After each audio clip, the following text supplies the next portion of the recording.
香港警方近日收沙田的火弹呢，就捉到一个疑似示威者的一个物资仓，逮捕了7男1女。所以除了涉嫌藏有这个攻击性的武器啊，竟然还有这个爆炸品及无牌销售毒品等等的罪名。而被捕的人士呢，当中就包括了这个前民主党的召集人陈浩天。事后呢，竟然还有上百示威者呢包围这个沙田的警署，要求放人。他们简直是无法无天。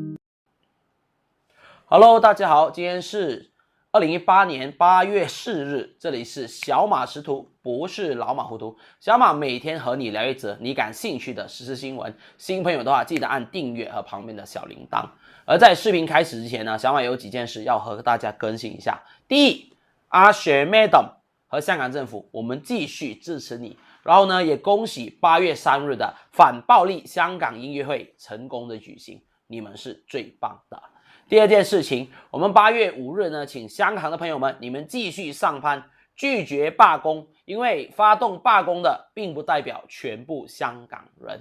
而第三件事也是最重要的，连美国总统特朗普都开口说了，香港的示威者很多都是暴徒 ，RIOTS， 还有呢，这个香港课题呢是属于这个中国的内政，不容其他人干涉。报告完毕。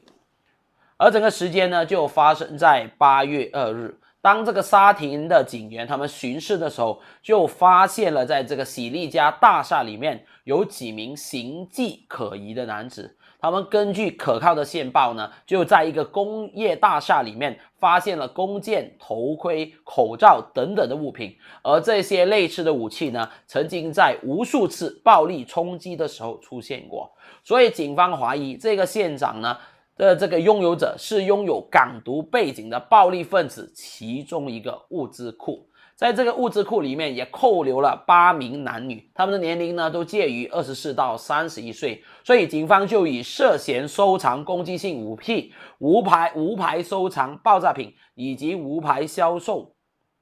这些物品等等的入罪。所以当在警方把这些嫌疑犯押回警署时，竟然有数百名的黑衣示威者包围着警察的总部，要求放人。而在整个期间呢，示威者更加破坏了警察局的这个监视器啦、喷气，以及毁坏了很多公共的物品，并且呢向警察署呢丢扔这个杂物啊。所以我没有办法看到今天你犯法了，你还要威胁警察要他们放人。我认为呢这是不容允许的，必须要把他们全部逮捕归案。这个马鞍山的这个警署的大门啊，差一点就被这些暴力者、被这些示威者攻破了。所以在凌晨3点的时候，警方在无奈之下调来了大批的这个镇暴的警察呢，展开这个驱离行动。很幸运的是，这些示威者呢，在并未与警方发生冲突呢，就已经撤退了。可是更重要的是，在被捕的这些人士里面啊，就包括了香港民主党的这个召集人陈浩天。我们大家还记不得去年9月份的时候，香港特区政府就宣布了这个香港民主党呢为这个非法的组织，禁止运作。因为呢这个召集人陈浩天呢，就是其中一个号召香港独立的这个港独分子。所以在当时呢，港澳办发言人还指出了，香港特别行政区它的宪报里面已经表示了，对于任何港独的组织以及它相关的活动都是零容忍的。所以小马认为呢，这个立场也是为什么中国中央政府呢是坚决支持香港特别行政区政府进行任何对于港独的这一些组织是零容忍的这一个态度。所以除此之外，也让大家知道啊，其实呢，这个荃湾和这个火炭区的工业大厦，在这一年以来呢，都是港独组织的物资的这个聚集地。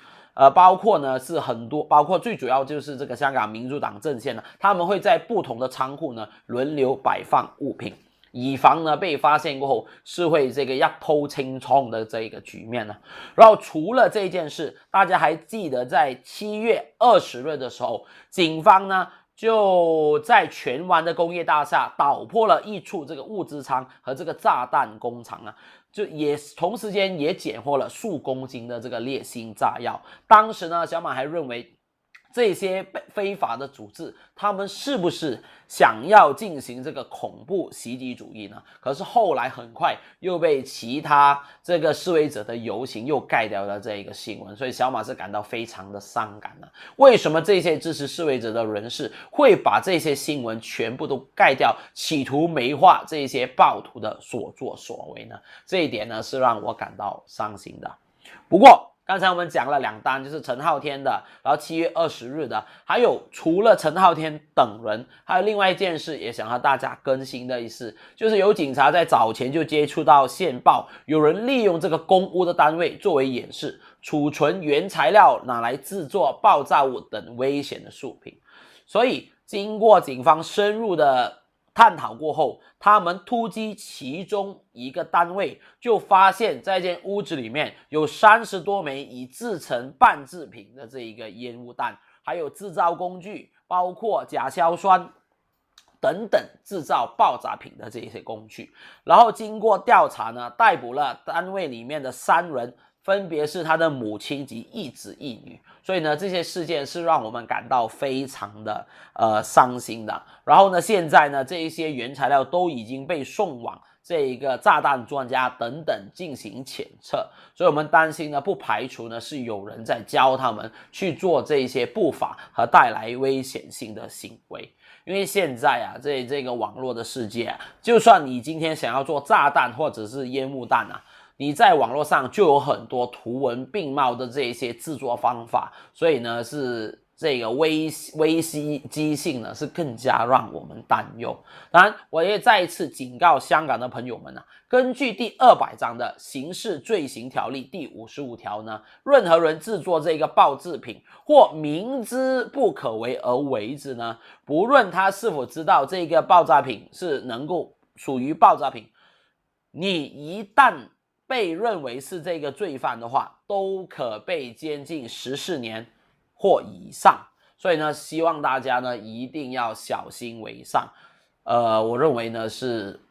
香港，尤其是香港的年轻人，不要做一些你会后悔的事。当然在这里呢也要有一点小补充，香港警方表示，对于这一次突发事件，警方非常遗憾，他们是没有这个足够的时间去申请这个搜查令的。可是呢，因为收到可靠的消息，然后也找到了这个垒球棍和钢珠等等的物件，所以呢他们就直接进入了这个单位进行调查。所以小马认为，虽然警方有不对的地方，但有时候呢非常时期就要用非常手段。当然他们违例了，应该由警方的这一些 SOP 呢去对他们进行这个惩罚。所以综合以上的这几件事啊，我认为无论是这个天水围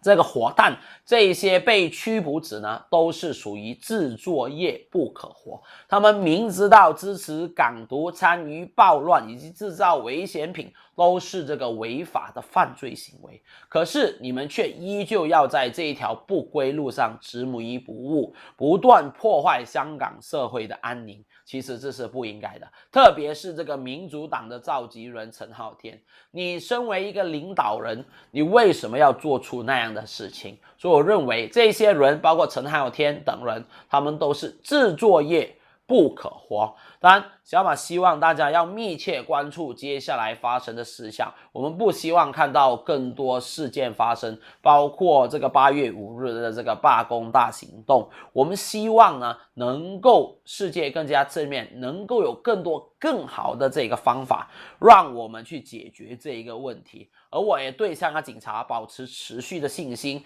因为香港警察在最近已经捣破了很多这一些案件，证明呢他们的工作呢是获得肯定之外呢，他们的效率也已经是大大提升了。所以来到最后，我们再次祝愿香港迎来更美好的明天。我们明天见，拜拜。